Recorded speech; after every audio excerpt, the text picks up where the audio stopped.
भगवान की जय। सच्चे दरबार की सत्संग प्रेमियों, आए अब समय हो रहा है आध्यात्मिक विचारों को श्रवण करने का, जिसके लिए हम अनुरोध करते हैं परम पूजनीय गुरुदेव श्री आशुतोष महाराज जी की शिष्या साध्वी सुश्री दिवेशा भाती जी से। जिस समय प्रभु श्री राम जी का राज्य अभिषेक हो रहा था, उस समय सभी देवगण प्रसन्न होकर प्रभु का वंदन करते हैं और कथा बताती है स्वयं भगवान शिव प्रभु का दर्शन करने के लिए आते हैं और प्रभु का वो भी वंदन करते हैं। गदगद वाणी में उन्होंने प्रभु की स्तुति की और स्तुति के पश्चात उन्होंने प्रभु के आगे एक विनय किया। बार बार बर मांगू हर्षी देहु श्री रंग, पद सरोज अन पायनी भक्ति सदा सत्संग। हे प्रभु, मेरी आपके श्री चरणों के प्रति अचल भक्ति बनी रहे और मुझे सदैव सत्संगति की प्राप्ति हो। हे लक्ष्मीपते, हर्षित होकर मुझे यही वर दीजिए। भक्तजनों, आज हमें भी ये विचार करना है कि स्वयं भगवान शिव प्रभु श्री राम जी से जिन सत्संग विचारों को श्रवण करने के लिए विनय करते हैं, वो हमें गुरुदेव श्री आशुतोष महाराज जी की कृपा से कितनी सुलभता से मिल जाते हैं। घर बैठे हम इन विचारों को गुरु महाराज जी की कृपा से बड़ी आसानी से सुनते हैं। इसलिए आए इन दिव्य विचारों को पूर्ण एकाग्रता के साथ गुरु महाराज जी का कृपा प्रसाद समझकर इसको ग्रहण करें और श्रवण करें और सभी मिलकर गुरु महाराज जी के चरणों में आभार पूर्वक एक नमन अर्पित करते हैं। गुरुदेव श्री आशुतोष महाराज जी की जय। सच्चे दरबार की जय। बोलिए परम वंदनीय सर्व श्री आशुतोष जी भगवान की जय। परम पूजनीय सर्व श्री आशुतोष जी भगवान की जय।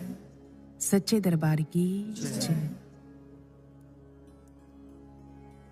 शास्त्रों में भगवान के अवतारों का वर्णन आता है। एक होते हैं नित्य अवतार और दूसरे निमित्त अवतार। नित्य अवतार वो होते हैं जो संतों महापुरुषों के रूप में इस धरातल पर अवतरित होते हैं। वो धर्म में संतुलन बनाए रखते हैं और जब ऐसे अवतार इस धरातल पर आते हैं, वो सुयोग्य पात्र को चुनते हैं, फिर कार्य करते हैं। इसी कारण बहुत ही कम लोग उनके कार्य में सहयोगी बन पाते हैं, क्योंकि उनका कार्य क्षेत्र विस्तृत नहीं होता। परंतु दूसरे होते हैं निमित्त अवतार। निमित्त अवतार वो होते हैं जो किसी खास प्रयोजन के लिए इस धरा पर अवतरित होते हैं और ऐसे अवतार पात्र अपात्र को नहीं देखते, बल्कि वो तो कुपात्र को भी सुपात्र में परिणत करने का दम रखते हैं। और शास्त्र कहते हैं जब ऐसे अवतार इस धरातल पर अवतरित होते हैं, तब युगों का परिवर्तन होता है। गुरु भक्तों, कहीं ना कहीं जाकर के हमें ये सोचना पड़ेगा, सौभाग्यशाली हैं हम लोग जो आज निमित्त अवतार की शरण में बैठे हैं। जी हां, हमारे आराध्य परम पूजनीय सर्व श्री आशुतोष महाराज जी जो आज के निमित्त अवतार हैं, जिन्होंने हमें अपनी शरण में लिया। हमारी पात्रता नहीं देखी, ना कोई कास्ट, क्रीड, कलर, कुछ नहीं देखा। हमें अपनी शरण में लिया, हम सब पर करुणा बरसाई, हमें महान ज्ञान प्रदान किया। एक बार महाराज जी के श्री चरणों में पंजाब की संगत बैठी थी। एक पिताजी जिनके महाराज जी के प्रति बहुत भाव हैं, अपने स्थान से खड़े हुए दोनों हाथ जोड़ लिए और फिर बड़ी मस्ती से भर करके महाराज जी को कहते हैं, पंजाबी भाषी थे, पंजाबी भाषा में बोले, मैं जानदा हाँ तू कौन है, मैंने अपने अंदरों बहुत सारे रूपां दे विच तेरा दर्शन किया है, लेकिन बस एक बार तेरे मुंह तो सुनना चाहता हाँ, तू कौन है। पिताजी की बात को सुनकर के महाराज जी मुस्कुरा दिए और महाराज जी भी पिताजी की भांति मस्ती से भर करके बोले, हमें क्या पता, ये तो आप हमारे भक्तों से ही पूछो।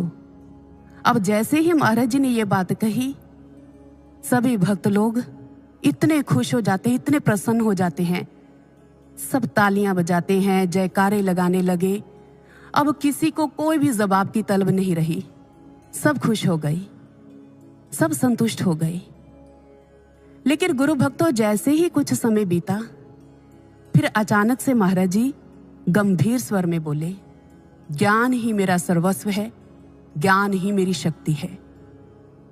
गुरु भक्तों, ये जो दो है, अर्थात महाराज जी ने ज्ञान के रूप में अपने आप को, अपने तप को, अपनी दिव्यता को, अपने कोमलता को, अपनी करुणा को हम सब अधूरे बर्तनों में उतार दिया। उनके आने मात्र से ही इस जिंदगी का मोल बढ़ गया। गुरु के रूप में हमें परम गुरु भगवान मिले, जिन्होंने शिष्य के प्रति अपने हर कर्तव्य को पूर्ण किया है, जो किसी भी क्षण चाहिए। वास्तव में एक शिष्य को कैसा होना चाहिए, यही प्रश्न एक बार किसी जिज्ञासु ने महाराज जी से पूछा, महाराज जी, एक शिष्य कैसा होता है, वास्तव में इसको कैसा होना चाहिए। तब महाराज जी ने उस जिज्ञासु के माध्यम से हम सबको जवाब दिया।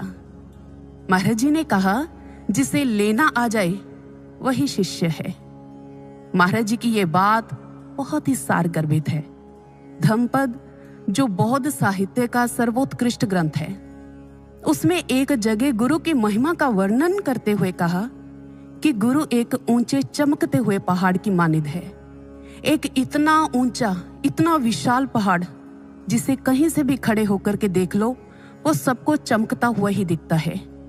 और उसी संदर्भ में महाराज जी कहते हैं कि वो पुण्य का शिखर होता है, जो हर पल, कहते जैसे हम देखते हैं ऊंचाई से हर एक चीज नीचे की ओर बहती दिखाई देती है, ठीक इसी प्रकार से गुरु में से कृपा, दया, वात्सल्य, दिव्यता, सौम्यता, ये सब प्रवाहित होकर के मात्र नीचे की ओर नहीं, बल्कि हर दिशा में प्रवाहित होती है। और जिसे लेना आ जाता है वही शिष्य है। महाराज जी ने इस बात के माध्यम से हमें समझा दिया कि गुरु सदैव कृपा बरसाते हैं, करुणा बरसाते हैं, और जिसे लेना आ जाए वही शिष्य है। और गुरु भक्तों, हमारे महाराज जी, जिनका लक्ष्य है विश्व में शांति लेकर के आना, बहुत बार, अनेकों बार आपने इस संस्था का जो स्लोगन है उसके माध्यम से आपने सुना है, विश्व में शांति कैसे आएगी, ब्रह्म ज्ञान से। ब्रह्म ज्ञान कहां से मिलेगा? दिव्य ज्योति जागृति संस्थान से। अनेकों बार आपने सुना है, क्योंकि महाराज जी का एक विराट, एक विशाल लक्ष्य है विश्व में शांति लेकर के आना। और इस कार्य के लिए महाराज जी ने हमारा चुनाव किया, हमें चुना। एक बार एक भैया महाराज जी के चरणों में बैठे हुए थे और उन्होंने महाराज जी को कहा कि महाराज जी, इतना बड़ा विश्व, और इस विश्व में शांति कैसे आएगी, असंभव सा प्रतीत होता है। तो महाराज जी ने आगे से कहा, जितनी जल्दी तू बदल जाएगा उतनी ही जल्दी इस विश्व में शांति आ जाएगी। वो भैया जैसे इस बात को सुनते हैं, बात को सुनकर के सकपका गए। भैया महाराज जी की तरफ देखते हैं। अब एक साधारण व्यक्ति यदि हमें ये बात कह दे तो हमें ऐसे लगता है कि इसने हमारे इंसल्ट की है, परंतु महाराज जी जो भी बात कहते हैं वो हमें दिशा निर्देश प्रदान करते हैं। महाराज जी ने उस भैया की तरफ देखा, महाराज जी ने बहुत गुड बात कही, यदि एक एक इकाई खुद पर काम करना शुरू कर दे तो शांति सहज ही आ जाएगी। फिर महाराज जी ने उस भैया से दूसरा प्रश्न किया। महाराज जी कहते, अच्छा ये बताओ, तुम्हारे सबसे नजदीक कौन रहता है? उस भैया ने झट से जवाब दिया, कहते महाराज जी आप। महाराज जी कहते कि हाँ, ये तो बिल्कुल ठीक है, इसमें कोई संशय नहीं है, हम आपके नजदीक रहते हैं, परंतु इससे भी अधिक नजदीक कौन है तुम्हारे? वो भैया जैसे ही महाराज जी की इस बात को सुनते हैं निरुत्तर हो गई। उस भैया के पास कोई जवाब नहीं रहा। फिर महाराज जी ने कहा, कहते सबसे नजदीक तुम्हारे तुम स्वयं हो, इसलिए तुम स्वयं पर कार्य करो। जब तुम स्वयं पर कार्य करोगे तो सुधार अवश्य आएगा। तुम स्वयं पर कार्य करो ताकि जब भी हम आपको देखें तो पिछली बार से बेहतर देखें। एक पूर्वी दार्शनिक ने कहा था, युवा अवस्था में मैं क्रांतिकारी था। हर समय भगवान के श्री चरणों में प्रार्थना करता था कि प्रभु मुझे सामर्थ्य दो, मैं दुनिया को बदल सकूं। लेकिन जब मैंने देखा कि मेरी आधी जिंदगी व्यतीत हो चुकी है लेकिन मैं किसी को भी बदल नहीं पाया, तो फिर कहते मैंने अपनी प्रार्थना को ही बदल दिया।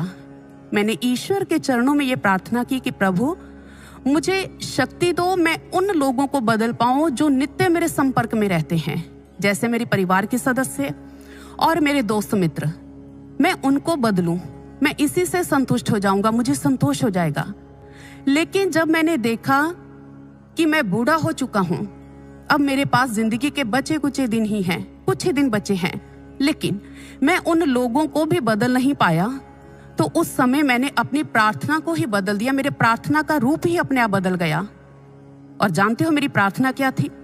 फिर मैंने ईश्वर के चरणों में यह प्रार्थना की कि प्रभु मुझे शक्ति दो, मुझे आशीर्वाद दो, मैं स्वयं को बदल सकूं। अगर ये प्रार्थना मैंने शुरू से ही की होती तो आज मेरी जिंदगी यूं बर्बाद न हुई होती। गुरु भक्तों, एक बार स्वामी रामकृष्ण परमहंस जी, उनके श्री चरणों में कुछ गृहस्थी साधक बैठे हुए थे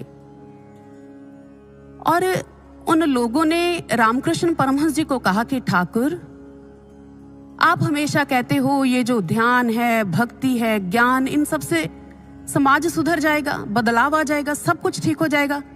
लेकिन ठाकुर, हम इसी संसार में रहते हैं जहां चोरी, बेईमानी, भ्रष्टाचार, छल कपट का पसारा है। और ठाकुर, यदि हम सरल बनकर के चलेंगे बहुत सारी समस्याएं उत्पन्न हो सकती है और समझ में नहीं आता क्या करना उचित है। ऐसे में हम तो असमंजस में पड़ जाते हैं, क्या करना चाहिए, क्या नहीं करना चाहिए, क्या उचित है। अब ठाकुर ने जैसे ही उनकी बात को सुना, ठाकुर ने कहा, अच्छा एक बात बताओ, तुम संदेश खाते हो? संदेश एक बंगाली बर्फी है। उन लोगों ने कहा, जी ठाकुर खाते हैं, अनेकों बार खाया है। ठाकुर कहते, अच्छा ये बताओ वो संदेश खाने में कैसा होता है? अन हो जाते हैं। और उन्होंने कहा, ठाकुर कैसी बात करते हो, वो तो मिठाई है, मिठाई तो मीठी होगी ना। अब ठाकुर ने फिर दूसरा प्रश्न किया, कहते अच्छा ये बताओ, कहीं ऐसा तो नहीं है उस संदेश को यदि आप किसी कोने से तोड़ो तो वहां से वो फीका निकल आए? अरे नहीं ठाकुर, संदेश का हर एक कोना मिठास से भरा होता है। ठाकुर ने आगे, हम उसको संदेश कहते हैं। यदि संदेश में मिठास नहीं होगी तो वो संदेश नहीं कहलाएगा।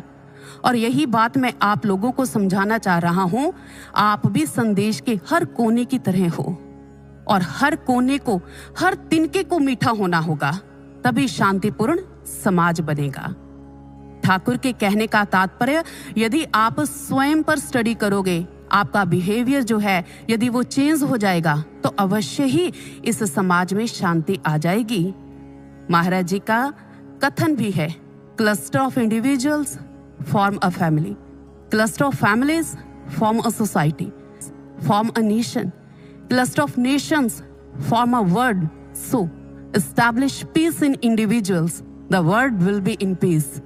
सुधरे व्यक्ति, समाज सुधरे व्यक्ति से उसका असर राष्ट्र पर हो। जाग उठे हर विश्व का मानव, ऐसी जागृति हर घट में हो, ऐसी जागृति हर घट में हो।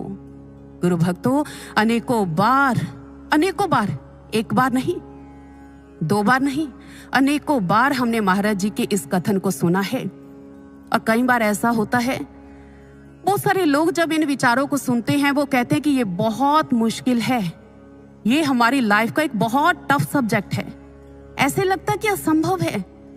लेकिन गुरु भक्तों, हम सब महाराज जी की संतानें हैं। हमारे सर पर महाराज जी का हाथ है।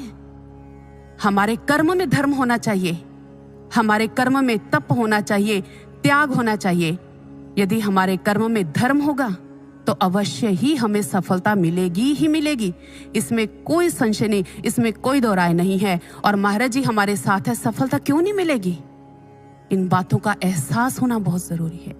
हमें सफलता मिलेगी यदि हम स्वयं पर कार्य करेंगे, क्योंकि महाराज जी के श्रीमुख से निकले हुए शब्द हैं कि स्वयं पर कार्य करोगे तो अवश्य ही समाज सुधरेगा। और यदि महाराज जी ने हमें चुना है इस समाज को बदलने के लिए, बहुत बड़ी बात है, ये साधारण बात नहीं है। महाराज जी ने हम लोगों का चुनाव किया। अधूरे हैं, कमियां हैं, गलतियों के पुतले हैं, योग्यता नहीं है, सामर्थ्य नहीं है, क्षमता नहीं है। इस बात को हम रियलाइज भी करते हैं, हम कहाँ खड़े हैं, हम क्या कर रहे हैं महाराज जी के लिए। लेकिन महाराज जी पल पल अनुभवों के द्वारा, महाराज जी पल पल अपनी प्रेरणाओं के द्वारा हमें कह रहे हैं स्वयं को बदलो, स्वयं को बदलो, स्वयं को बदलो। और यदि सच में हमारा प्रयास होगा, हम स्वयं को बदलेंगे तो अवश्य ही समाज बदलेगा। हमारे गुरुदेव को, हमारे आशुतोष महाराज जी को हम सबसे यही उम्मीदें हैं। और गुरु भक्तों, स्वयं को सुधार करके ही हम गुरु के हाथों के यंत्र बन सकते हैं। एक इंग्लिश पोएट हुए जॉन मिल्टन, उनके शब्द है, the mind is its own place and in itself can make a heaven of hell और अ हेल ऑफ हेवन। उन्होंने कहा, मन के विचार मिनटों में स्वर्ग को नर्क और नर्क को स्वर्ग में बदल सकते हैं, लेकिन अंतर केवल दिशा का है। एक सधे हुए साधक का जज्बा कैसा होता है, अब उसका एक्सपीरियंस भी कहते एक बहुत फेमस ऑथर हुए हैं, उन्होंने शेयर किया। वो कह रहे हैं, इमर्सन उनका नाम है, वो कहते कि एक जो सदा हुआ साधक है वो चैलेंज करता है कि अगर मुझे कोई नर्क में रख दे तो मैं अपने सद्गुणों के द्वारा उसे स्वर्ग में परिणित कर दूंगा। क्योंकि गुरु भक्तों, जिस बर्तन में जो भरा होता है वही प्रवाहित होता है। अगर हम अपने भीतर गुरु महाराज जी के आदर्श, उनका धर्म, उनकी प्रेरणाएं, उनकी शिक्षाओं को लेकर के चलते हैं, जब हमारे हृदय में उतरेंगी फिर वही प्रवाहित होगी चारों दिशाओं में। फिर अवश्य ही नर्क जो है वो स्वर्ग में परिणित होगा। और यदि ऐसा हो गया तो समझ लेना कि हमने समाज के एक बहुत बड़े हिस्से को ठीक कर दिया है। एक सदा हुआ साधक गुरु की अभिव्यक्ति होता है, अर्थात उसके हाथों का वो यंत्र हुआ करता है। एक ऐसा यंत्र जिसको चलाने वाले हाथ मात्र गुरु के हुआ करते हैं। एक साधक जब गुरु के हाथों का यंत्र बन जाता है, फिर गुरु उसे अपने कार्य में इस्तेमाल करते हैं और फिर वो साधक गुरु के उस कार्य में सहयोग देकर के उसका अच्छा परिणाम देता है। जी हाँ, इसी संदर्भ में मुझे एक बात याद आई, हनुमान जी जो सदैव प्रभु श्री राम जी की सेवा में संलग्न रहते थे। हनुमान जी जिनके विषय में आता है, एक बार जब वो लंका नगरी में मां जानकी की खोज करके आए, खोज करने के उपरांत प्रभु श्री राम जी के पास आए और उनके चरणों में बैठ गए, उनको प्रणाम किया। इधर प्रभु श्री राम जी उनको आशीर्वाद देते हैं। फिर उनका आपस में वार्तालाप चलता है, भगवान और भक्त का वार्तालाप चल रहा है। और उसी दौरान तुलसीदास जी कहते कि प्रभु श्री राम जी हनुमान जी को कहते हैं कि हनुमंत, लंका जलाने के लिए तो हमने कहा ही नहीं था, लेकिन आपने लंका क्यों जलाई? तो उस समय हनुमान जी ने कहा, कहते भगवान, लंका मैंने नहीं जलाई बल्कि मेरे से तो जलवाई गई है। प्रभु श्री राम जी ने जैसे हनुमान जी की इस बात को सुना तो वो कहते कि हनुमान तुम क्या कहना चाहते हो? हनुमान जी ने कहा, कहते प्रभु, जब मैं लंका नगरी में मां जानकी की खोज करने अशोक वाटिका में गया तो कहते अशोक वाटिका में त्रिजटा नाम की राक्षसी रहती थी, जो सब राक्षसियों को, जो मां को डराने का प्रयास कर रही थी। कहते उस समय त्रिजटा राक्षसी ने कहा, कहते मैंने रात्रि के समय में एक स्वप्न देखा है, को जला दिया है। जैसे ही मैंने त्रिजटा के उस स्वप्न को सुना तो मैं आश्चर्यचकित हो गया। मैं सोच में पड़ गया कि मैं यहाँ लंका नगरी में छिप करके आया था और अब भी छिप करके बैठा हूं, लेकिन त्रिजटा ने स्वप्न में ही मेरा यहाँ आना देख लिया और मेरे भगवान ने, मेरे प्रभु ने मुझे लंका जलाने का कोई आदेश ही नहीं दिया था। लेकिन त्रिजटा कह रही है कि मैंने रात्रि के समय में स्वप्न देखा, ये सब कुछ बहुत हैरान हो गया। और उस समय मेरे मन में विचार आया कि यदि मैं लंका जलाता हूँ, प्रभु मेरे से कारण पूछेंगे, और जब मैं कारण बताऊंगा तो प्रभु ये कह सकते हैं कि तुमने उसके स्वप्न को सत्य मान लिया। अब यदि नहीं जलाता तो भी मैं असमंजस में पड़ा हुआ था, क्या करना चाहिए। प्रभु मैं पूरी तरह से दुविधा में पड़ गया कि क्या करना उचित है। और फिर पल पल मैंने आपके चरणों में प्रार्थना की कि प्रभु मुझे मार्ग दिखाओ। और कहते हैं प्रभु जब मेघनाथ ब्रह्मास्त्र के पाश में मुझे बांधने लगता है तो तब मैंने विचार किया, ब्रह्मास्त्र ते ही साधा कपि मन कीन्हा विचार, जौ न ब्रह्मसर मानो महिमा मिटई अपार। ये ब्रह्मा जी का अस्त्र है, यदि इसमें हमने स्वयं को नहीं बांधा तो ब्रह्मा जी का अपमान हो जाएगा। ये सोच करके प्रभु हमने अपने आप को उस पाश में बांध लिया। और जब रावण की सभा में मुझे ले जाया गया, रावण मुझे देख करके क्रोधावस्था में आ जाता है और क्रोध से भर करके मेरे से पूछता है तुम कौन हो। तो हमने भी प्रभु बताया, जाके बल बिरंच हर ईसा, पालत सृजत हरत दस सीसा, जा बल शीस धरत सहसानन, अंड कोस समेत गिरी कानन, धरई जो विविध देह सुरतराता, तुम्ह से सठन सिखावन दाता, हर को दंड कठिन जही भंजा, तेही समेत नृप दल मंद गंजा, कर दूषण त्रिशिरा अरुबाली, बधे सकल अतुलित बलशाली, जाके बल लवलेस ते जिते हूँ चराचर झारी, तासु दूत मैं जा करी हरि आने हो प्रिय नारी। भगवान जैसे मैंने उसको कहा ना कि मैं श्री राम भगवान का दूत हूँ, और क्रोध में आ जाता है और हमें मृत्यु दंड देता है। और फिर इसके पश्चात विभीषण जी बीच में आए, उन्होंने कहा भ्राताश्री ये दूत हैं, इनको मृत्यु दंड ना दो, नीति के विरुद्ध है। ये सब कुछ समझाया। और कहते प्रभु जब समझाया गया तो रावण विचार करता है कि हाँ विभीषण कह तो सही रहा है। और इसके पश्चात उसने सोच विचार करके अपने सैनिकों को आज्ञा दी कि इसकी पूंछ को आग लगा दो। अब बस प्रभु जब उसने ये बात कही कि इसकी पूंछ को आग लगा दो, तो जिन कार्यों को करने का आदेश आपने मुझे नहीं दिया था, अब उन कार्यों को करने का संकेत मुझे स्पष्ट रूप में मिल गया था। मैं अब समझ चुका था कि त्रिजटा के हाथों आपने ही संदेश भेजा है। अब सच में ही लंका नगरी जलाने का समय आ चुका है। और वैसे भी प्रभु लंका नगरी को जलाने के लिए इतना घी कपड़ा मैं कहां से लेकर के आता, इतना प्रबंध कहां से करता। आपने स्वयं ही रावण के द्वारा इन चीजों का प्रबंध करवा दिया और बस मैंने आपकी कृपा से लंका दहन कर दिया, संपूर्ण लंका को जला दिया। इसलिए प्रभु मैंने लंका नहीं जलाई, बल्कि मेरे से तो जलवाई गई है और आपने ही जलवाई है। इस चीज का एहसास भी है उन्हें कि ये कार्य मैंने नहीं किया, इतना महान, इतना विशाल, इतना विराट कार्य उनको पता है ये सब मेरे भगवान की ही कृपा से हुआ है। इसलिए वो कह रहे कि आपने मेरे से लंका जलवाई है, इसमें आपकी ही कृपा है, आपकी ही बड़ाई है, मेरा कोई योगदान नहीं, मैं तो सिर्फ वहां खड़ा था। कहने का भाव हनुमान जी प्रभु श्री राम जी के हाथों के यंत्र बने और प्रभु श्री राम जी ने उस यंत्र का इस्तेमाल किया अपने कार्य में और फिर हनुमान जी उनको सहयोग देते हैं और अच्छा परिणाम दिया। यदि हम देखें, चाहे मैं हूं, चाहे आप, हम सभी चाहे अधूरे हैं, कमियां हैं, लेकिन फिर भी चाहते कि हम महाराज जी हम भी आपके हाथों का यंत्र बने, हम भी ऐसा सहयोग दें कि आप हमसे खुश हो जाएं, अच्छा परिणाम दें। हम भी यही चाहते हैं और हमारे महाराज जी भी यही चाहते हैं। गुरु भक्तों, सच में अगर हमारे भीतर ऐसी भावना है कि हम महाराज जी के कार्य में सहयोग दें, सच में यदि हम सच्चे हृदय से चाहते हैं ना, तो महाराज जी का कथन है कभी अपने हौसले को डगमगाने मत देना, ये हौसला यूं ही बरकरार रखना। यदि हौसला होगा, जज्बा होगा, उत्साह होगा, तो अवश्य ही हम मुकाम को प्राप्त करेंगे, हमें सफलता मिलेगी। हमारे महाराज जी को हमसे यही आशाएं हैं और सफलता क्यों नहीं मिलेगी। महाराज जी ने कितना सुंदर शब्द दिया है कि आप लोग मेरे सृजन सेनानी हो। ये साधारण शब्द नहीं है, भगवान ने कहा है कि आप सब मेरे सृजन सेनानी हो। फिर वही बात कि सफलता क्यों नहीं मिलेगी, अवश्य मिलेगी। क्योंकि जिस जिस भक्त की जीवन गाथा को हम सुनते हैं, यदि उन्होंने सहयोग दिया तो उन्हें सफलता भी मिली। गुरु भक्तों, आपको शायद 11 सितंबर का दिन याद होगा। एक 11 सितंबर 1893 और दूसरा 11 सितंबर 2001।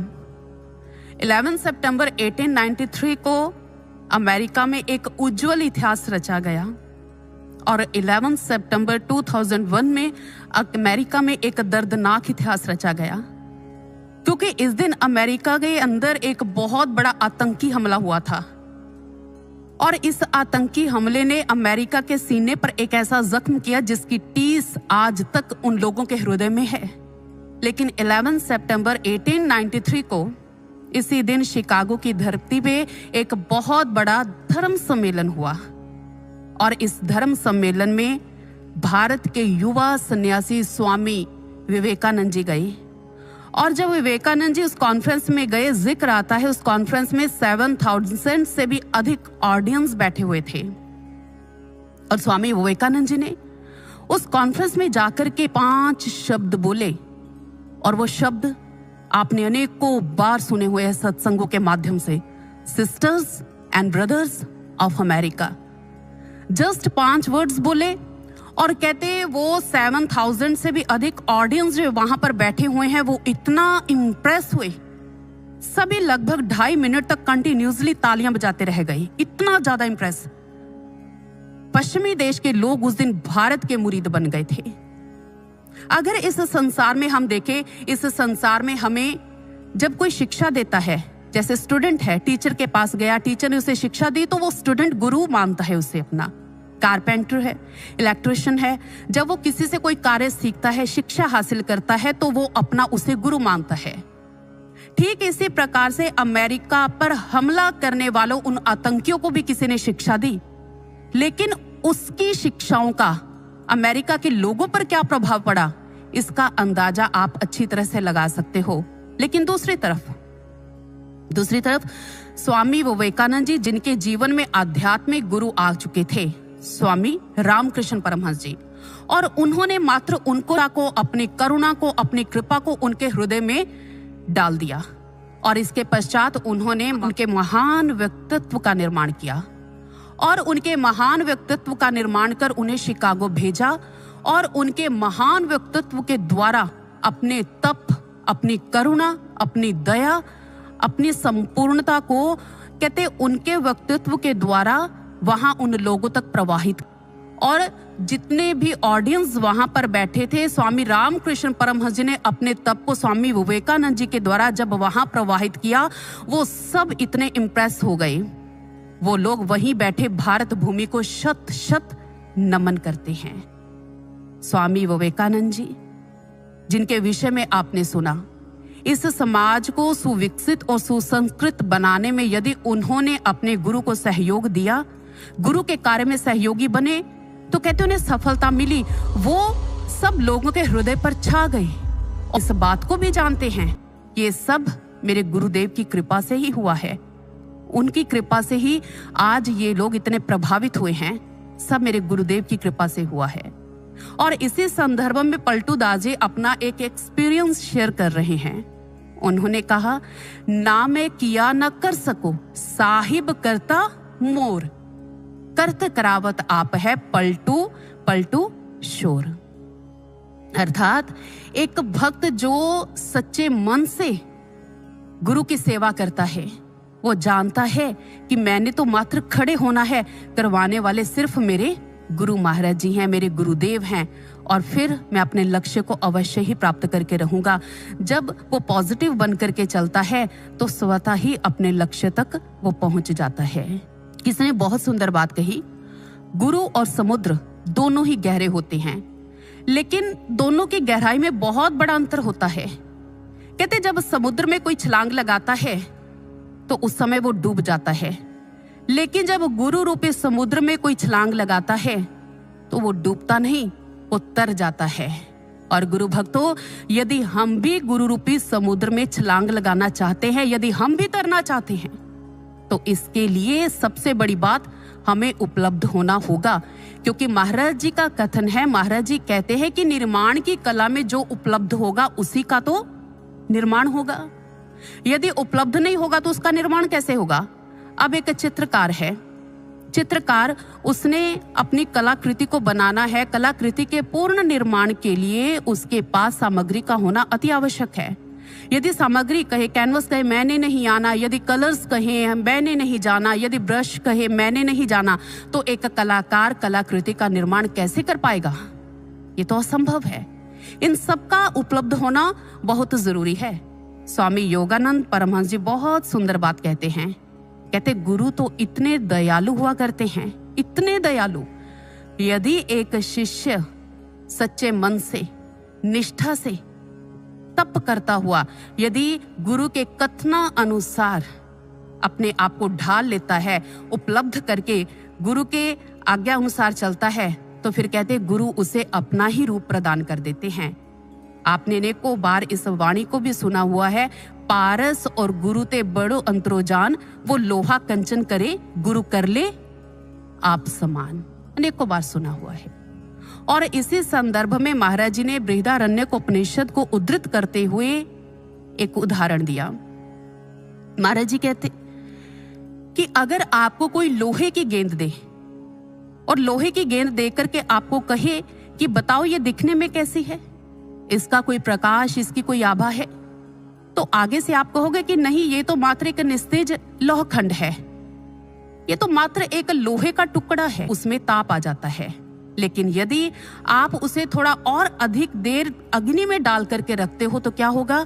उसके ताप की जो मात्रा है वो बढ़ जाती है। अब आप कहोगे कि ये लोहे का टुकड़ा बहुत गर्म है, हाथ नहीं लग रहा इस पर। लेकिन हाँ, यदि आप उसे लगातार अग्नि में ही डाल करके रखोगे, अग्नि से बाहर नहीं निकालोगे, तो एक क्षण ऐसा आएगा वो अंगारे की तरह दहकने लगेगा। वो निस्तेज लोहखंड जिसमें अपनी कोई आभा नहीं थी, अपना कोई प्रकाश नहीं था, लेकिन जब अग्नि के समक्ष उसे उपलब्ध कर दिया गया, अग्नि में डाल दिया गया, तो कहते एक क्षण ऐसा आता है वो अग्नि का ही रूप अपने आप पे ओढ़ लेता है, वो अग्नि ही बन जाता है। अब उसमें प्रकाशक क्षमता भी आ गई, दाहक क्षमता भी आ गई। अब उसकी दो पहचाने हैं, दो। महाराज जी कहते जिसने उसको पहले नहीं देखा वो ये कहेगा कि ये अग्नि है, लेकिन जिसने उसको पहले देखा है वो ये कहेगा कि ये वही निस्तेज लोहखंड है जो अब अग्नि है। ये पहचाने बन गई उसकी। ठीक ऐसे ही एक शिष्य के साथ होता है। जब एक शिष्य गुरु के कथना अनुसार स्वयं को उपलब्ध कर भक्ति मार्ग पर चलता है तो गुरु भी उसे अपना ही रूप प्रदान कर देते हैं। जी हाँ, लेकिन थोड़ा सा रुके, विचार करें। सत्संग प्रवचनों को तो आप सुन रहे हैं, यहां पर एक और ध्यान देने योग्य बात है। आपने सुना कि जो स्वयं को उपलब्ध करता है उसी का निर्माण होता है, लेकिन उपलब्ध भी हम पूरे मन से हो, आधे अधूरे मन से ना हो। आधे अधूरे मन से यदि हम स्वयं को उपलब्ध करेंगे तो कभी भी हम गुरु की प्रसन्नता के पात्र नहीं बन सकते। इस बात को थोड़ा समझने का प्रयास करते हैं। महाभारत के युद्ध के दौरान एक दिन भगवान कृष्ण धर्मराज को कहते कि धर्मराज, तुम ये कह दो कि अश्वत्थामा मारा गया। अब जैसे ही धर्मराज इस बात को सुनते तो वो चिंतित हो उठे कि ये मैं कैसे कहूं, मैं असत्य कैसे बोलूं, इसलिए वो इस बात को अस्वीकार कर देते हैं। लेकिन क्या हुआ, जब प्रभु ने सत्य की व्याख्या की तो उस समय अश्वत्थामा को मारने की जो बात भगवान कृष्ण युधिष्ठिर को कहते हैं, युधिष्ठिर आधे अधूरे मन से ये सोच करके तैयार हो गए कि चलो ठीक है, प्रभु कह रही हैं तो ठीक ही हो सकता है। लेकिन फिर भी उन्होंने बीच का एक मार्ग निकाला। उन्होंने सोचा कि इस तरह से प्रभु की बात भी रह जाएगी और मेरा सत्य व्रत भी पूर्ण हो जाएगा। आधे अधूरे मन से प्रभु की बात को माना, बीच का एक मार्ग निकाल लिया। और क्या किया, कहते जब वो द्रोणाचार्य को मिलते हैं, गुरु द्रोणाचार्य को मिलने के पश्चात उन्होंने ये बात कही कि अश्वत्थामा मारा गया। लेकिन गुरु भक्तों, उन्होंने साथ में एक पंक्ति जोड़ दी, नरो वा कुंजरो, अर्थात पता नहीं हाथी या मनुष्य। उन्होंने सोचा, उनको लगा कि ऐसा कहने से मैंने प्रभु की आज्ञा को भी पूर्ण कर लिया है और मेरा सत्य जो है व्रत वो भी पूरा हो चुका है, वो भी बच चुका है। लेकिन क्या वास्तव में सत्य बच पाया? जब उनको ये ज्ञात ही है कि अश्वत्थामा मारा गया है, हाथी मारा गया है, उनका पुत्र नहीं, लेकिन उनके पास जब गए उन्होंने ये बात कही कि पता नहीं हाथी या मनुष्य, तो ये कहना ही असत्य है। और जिक्र आता है कि जब उन्होंने ये शब्द कहे तो उस समय उनके रथ का पहिया जो जमीन से हमेशा 2 अंगुल ऊपर रहता था, वो जमीन पर उतर आया। और जैसे जमीन पर उतर आता है, युधिष्ठिर चिंतित हो उठे और युधिष्ठिर भगवान कृष्ण के पास गए और भगवान कृष्ण को देते हुए कहते कि मैंने आपके कहने पर असत्य भाषण किया और इसका परिणाम यह हुआ कि मेरे रथ का पहिया जमीन पर उतर आया है।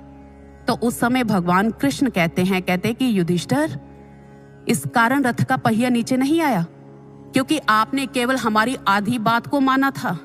यदि आप पूरे मन से हमारी बात को मान जाते तो कभी भी रथ का पहिया इस प्रकार से नीचे ना आता। आपको यह सोचना चाहिए था, यदि मैंने असत्य बोलने के लिए कहा है तो इसके पीछे कोई कारण होगा और सत्य असत्य का निर्णय आप हम पर छोड़ देते। आपको इतना सोचने की जरूरत ही नहीं थी। आप सिर्फ ये देखते कि मेरे प्रभु कह रहे मैंने तो कार्य करना है। सत्य असत्य का निर्णय यदि आप हम पर छोड़ते तो ऐसा कभी पहिया असत्य के कारण नहीं अपितु इस कारण नीचे आया है क्योंकि आपको हमारे वचनों पर विश्वास नहीं था। युधिष्ठिर, तुमने अर्ध सत्य के द्वारा सत्य को बचाने की चेष्टा की और इसी का परिणाम यह हुआ कि आपके रथ का पहिया नीचे उतर आया है। गुरु भक्तों, यदि ध्यान से देखें, क्या हमारी हालत भी युधिष्ठिर जैसी नहीं है? हम भी भगवान के वचनों को पूरे मन से नहीं मानते। उपलब्ध तो होते हैं लेकिन सोचते हैं कि संसार भी रह जाए और किसी भी तरह से गुरु की आज्ञा भी पूर्ण हो जाए। लेकिन आधे अधूरे मन से कभी भी एक शिष्य अपने गुरु तक पहुंच ही नहीं सकता।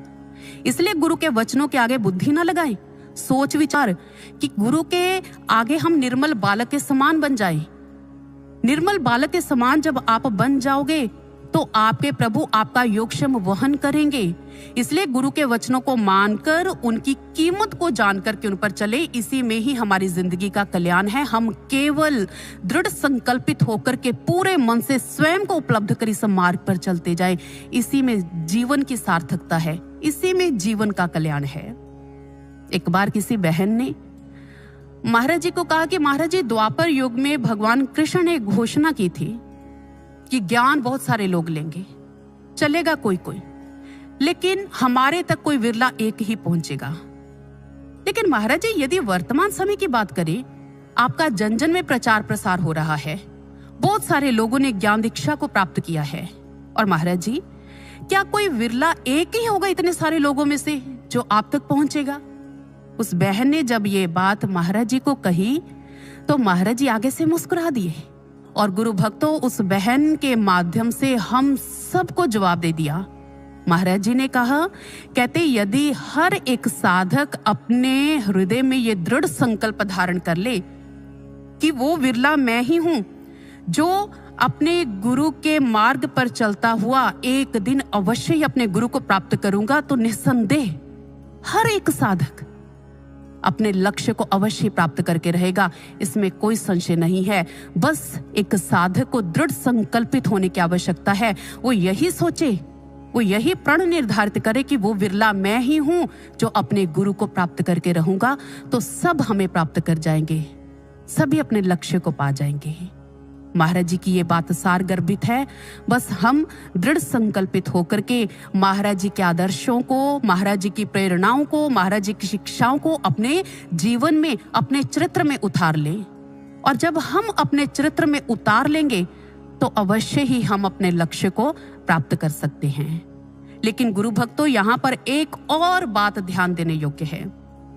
यदि हमने गुरु महाराज जी की आज्ञाओं को अपने जीवन में नहीं उतारा, यदि हम उनकी आज्ञा पर खरे नहीं उतरे, यदि हमने स्वयं को नहीं बदला, यदि हम गुरु के हाथों के यंत्र नहीं बने, यदि हमने स्वयं को उपलब्ध नहीं किया, तो हम साधक बनने के बजाय बाधक बन करके रह जाएंगे। जी हाँ, ये सच्चाई है। कहते धरती के गर्भ में जो कुछ भी समाहित होता है, जब भूकंप आता है ना, तो वो सब कुछ निकाल करके बाहर फेंक देती है। ठीक इसी प्रकार से हमारे इस शरीर में जो एलियन एलिमेंट्स हैं, जो विजातीय तत्व हैं, जो शरीर के लिए बने ही नहीं, जो एक्स्ट्रा हैं, कहते जब ये इकट्ठे होने शुरू हो जाते हैं तो शरीर वमन करके इन्हें बाहर निकाल फेंकता है।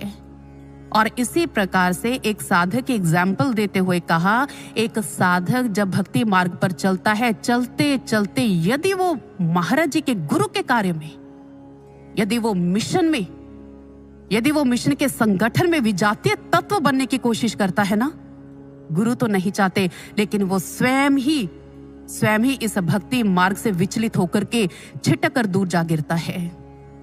गंगू के विषय में अनेकों बार आपने सुना हुआ है, जो गुरु गोविंद सिंह महाराज जी का शिष्य हुआ है।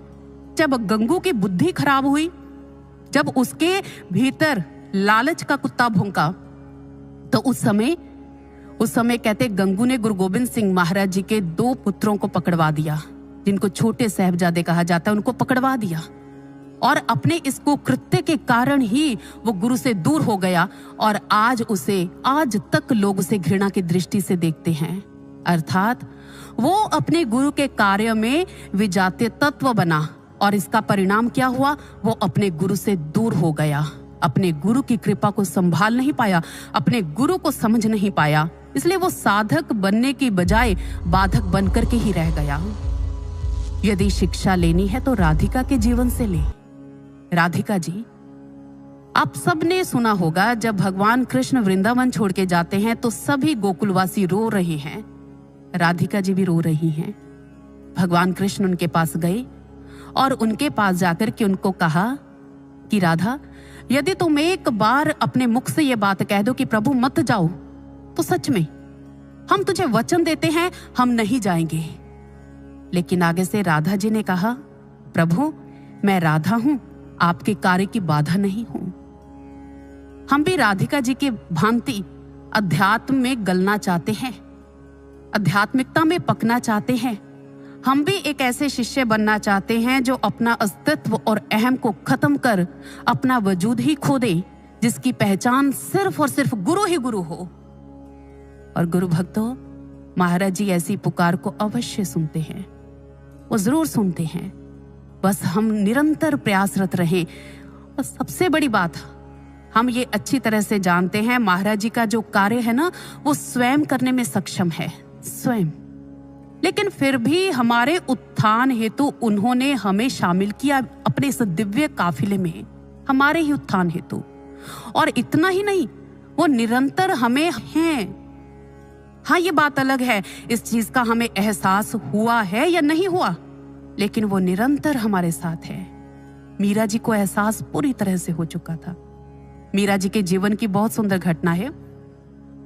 कहते मीरा जब लोगों को सत्संग प्रवचन सुनाती हैं तो कहते बहुत सारे लोग उनकी निंदा करते, उन पर हंसते हैं। कुछ ही लोग उनके सत्संग प्रवचनों को सुनते थे।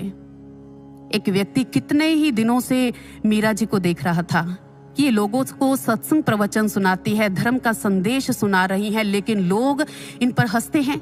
आपने एक बार क्लियर किया, कहते पग घुंघरू बांध मीरा नाची रे, अर्थात उसने जन जन में जाकर के सत्य का संदेश लोगों को दिया, उसने धर्म का प्रचार किया।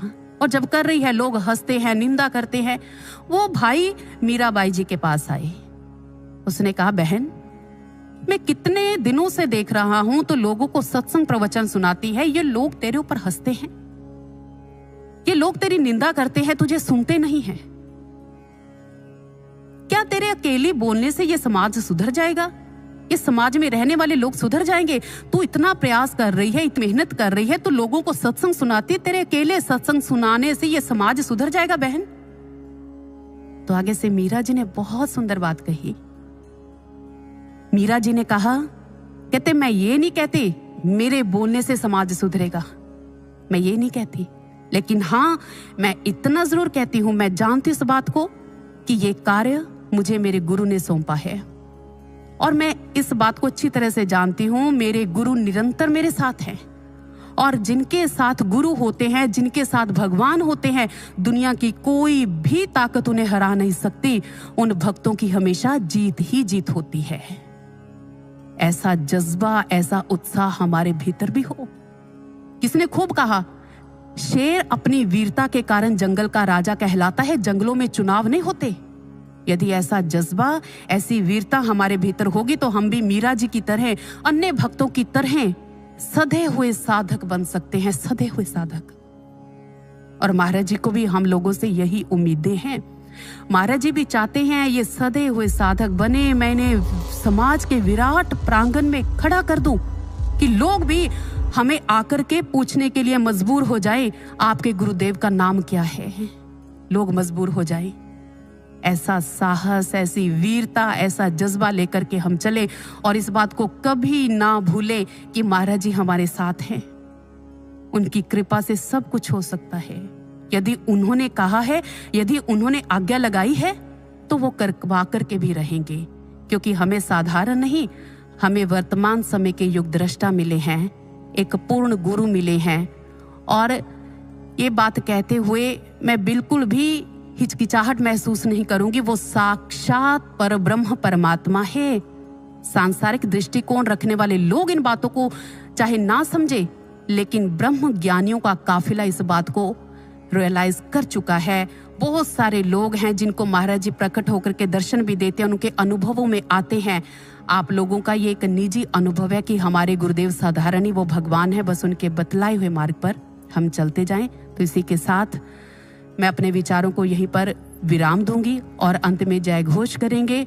बोलिए परम वंदनीय, परम पूजनीय सर्व श्री आशुतोष जी भगवान की, सच्चे दरबार की धन्यवाद। YouTube पर DJJS वर्ल्ड को अभी सब्सक्राइब करें और नियमित सूचनाओं के लिए घंटी का चिन्ह अवश्य दबाएं। साथ ही Instagram, Facebook और Twitter पर करें DJJS वर्ल्ड को फॉलो।